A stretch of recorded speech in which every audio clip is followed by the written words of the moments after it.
And maybe I should also take this opportunity to assure all of us that we have managed to structure a relationship that is going to support our health delivery outcomes with the government of the United States. And just to set the parameters correctly, the government of the United States is a solid partner of the government of Kenya. It is not a relationship that began recently. It is a relationship that has been built over time, a relationship that has been of mutual benefit to both the people of Kenya and the people of the United States. And when President Biden invited me 2 years ago for a state visit, the first after 18 years by an African head of state, it was a statement of confidence in the relationship between our two countries. When President Donald Trump invited me also alongside other colleagues from our region last week, we did agree between the two governments that much as we were going to sign one of the most consequential agreements on peace and security in our region, it was also necessary for us to further consolidate the relationship between the United States and Kenya by signing an agreement on matters health. That agreement was a request by the government of Kenya because health is one of the big tickets that between the national government and the county governments we have been focusing on for the last 3 years. And it is because many families, many people in Kenya have suffered a great deal. Many people, in fact, estimates have put it at almost 1 million families every year sink into poverty and debt because of hospital bills. And therefore, it became a concern for us as citizenry in Kenya.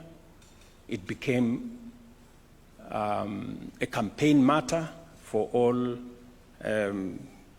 parties in the last election. And we have robustly and aggressively undertaken far-reaching reforms in that sector. We did, as a government, request the United States to support us in this space, and they acceded to our request.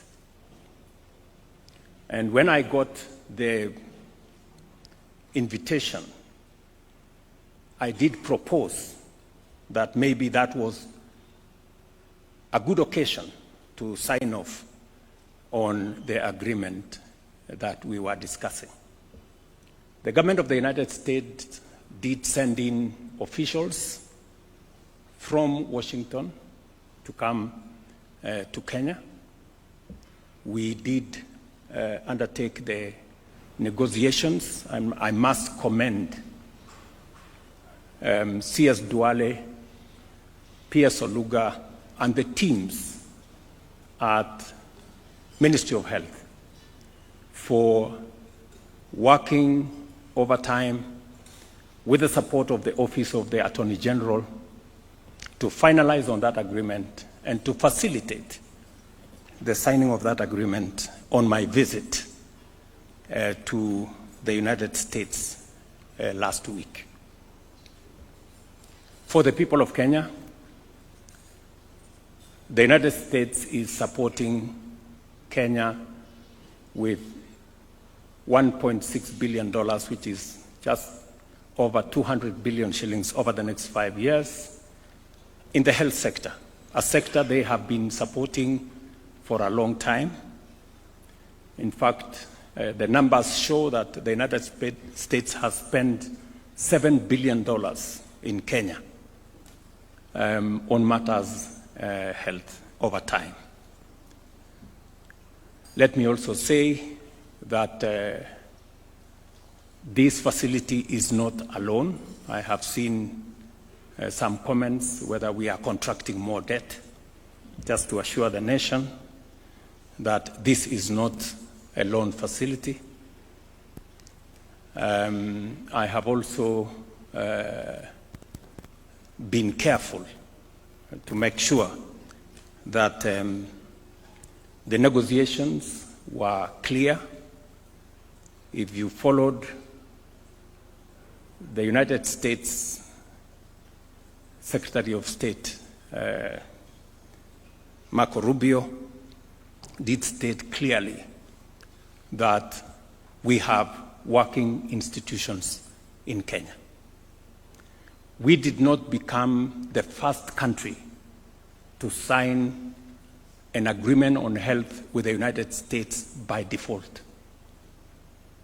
We became the first country by design because we have the requisite institutions and we have the requisite human capital with the capacity to undertake any negotiation.